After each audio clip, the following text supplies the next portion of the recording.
दोस्तों, हम अपने लिए सुखी जीवन की कामना करते हैं तो सबसे पहले याद आती है सुखी जीवन के लिए अपने पितृ देवों, और उसके साथ साथ में याद आती है अपने कुल देव और कुल देवी की। विशेष रूप से यदि हम अपने कुल की वृद्धि की बात करें तब कुल देवी ही सबसे पहले याद आती है। और कुल देवी के बारे में एक बात विदित है दोस्तों कि कुल देवी का स्थान हमारे घर का जो प्रथम द्वार है उसके ऊपर हुआ करता है। अब जब कुल देवी का स्थान ही ऐसी जगह पर निर्धारित है तब बिना कुल देवी की इजाजत के कोई देव प्रवेश नहीं करते हैं।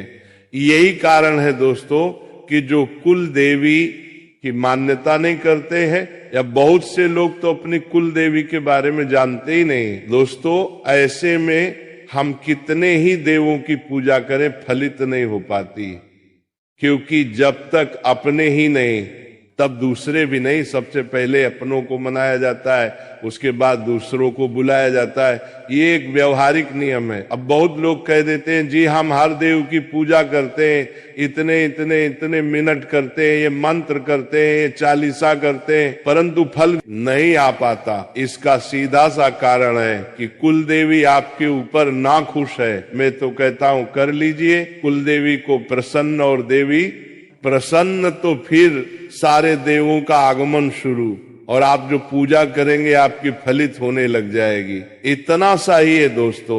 छोटा सा उपाय बता देता हूं कि जैसा कि मैंने बताया कि सुबह उठे तो एक बार बस ये बोलते, एक बार के बोलने से ही आपका पूरा काम हो जाएगा। पर रोजाना बोले पर बोलना कैसा है और किस जगह बोलना है, कैसे बोलना है, बस ये बात आप और स्मरण कर लेंगे तो काम बन जाएगा, और कुल देवी रहेंगे आप पर सदा प्रसन्न। दोस्तों, कुल देवी का अपने मुख्य द्वार के ऊपर वास होता है। अब चाहे कोई व्यक्ति अपनी कुल देवी को ना जाने तो भी कोई बात नहीं, वास फिर भी होगा, और जाने तो भी होगा।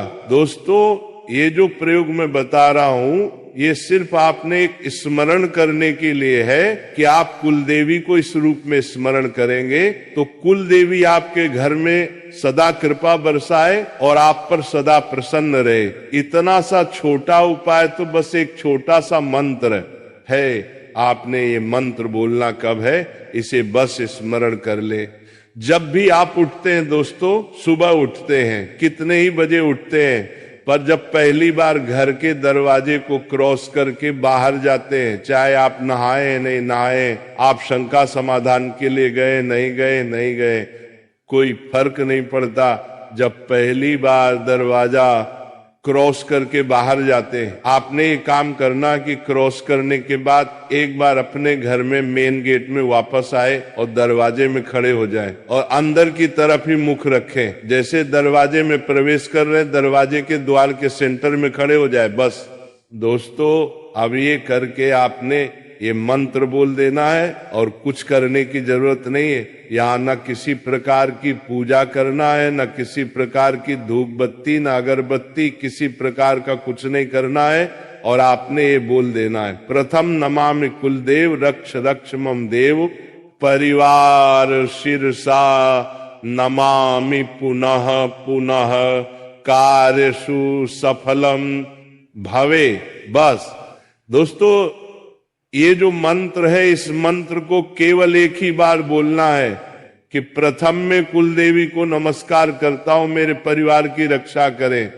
बार बार सिर से झुकाकर प्रणाम करता हूं, मेरे कार्य सफल कर। बस ये करो। और हाँ, ये तो मैंने इसका भाव बताया है दोस्तों, पर मंत्र को आप इसको याद कर लेना। आसान मंत्र है, एक बार बोल दिया कर रोजाना कर ले तो अति उत्तम है। और यदि रोजाना ना करे तो कम से कम दोस्तों 21 दिन इसे लगातार करके देखे और इसका परिणाम भी देखे, फिर अच्छा लगे तो फिर कर ले। वैसे 21 दिन तो लगातार करे, उसके बाद करे तो कभी छूट भी जाए तो चिंता न करे।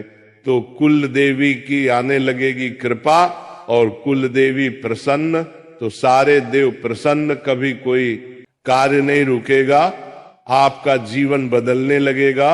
और हाँ भक्तों, कुलदेवी को प्रसन्न करने के लिए प्रतिदिन या नियमित रूप से भक्ति भाव से पूजा करें, शुद्ध घी का दीपक जलाएं, चंदन और धूप का प्रयोग करें और उन्हें फूल, चावल और पान अर्पित करें।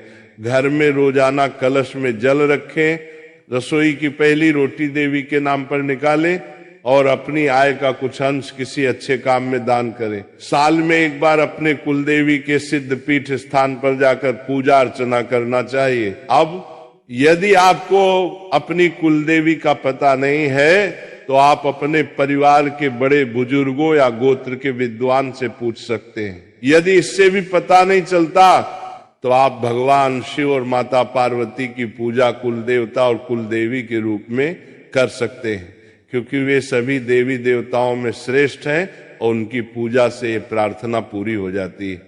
अब एक प्रश्न और है कि कुलदेवी की पूजा किस दिन करनी चाहिए। कुलदेवी की पूजा के लिए पूर्णिमा, नवरात्रि और अष्टमी जैसे शुभ दिन माने जाते हैं। इसके अलावा परिवार की परंपरा के अनुसार किसी विशेष पारिवारिक अवसर जैसे विवाह या बच्चे के जन्म पर भी पूजा की जाती है। कुछ परिवार साप्ताहिक रूप से शुक्रवार को भी पूजा करते हैं। हालांकि सबसे सटीक दिन और विधि जानने के लिए परिवार के बुजुर्गों से पूछना सबसे अच्छा तरीका है। कुल देवता को प्रसन्न करने के उपाय, मंत्र व तंत्र क्या है? कुछ नहीं, सुनो मेरी बात। कोई मंत्र नहीं, कोई तंत्र साधना नहीं, सिर्फ एक आचरण से होकर अपने इष्ट देव या कुल देवी या देवता को प्रसन्न कर सकते हैं। और वह इस प्रकार से है कि हम समय समय पर उनका ध्यान करें और हर विशिष्ट कार्यक्रम में उनकी पूजा या भोग अवश्य ही दें और अपना आचरण शुद्धवार करें। विचारों को शुद्ध करने की चेष्टा करते हुए रहे। हमारे कुल या इष्ट देवता कभी किसी को हानियां नहीं करते हैं।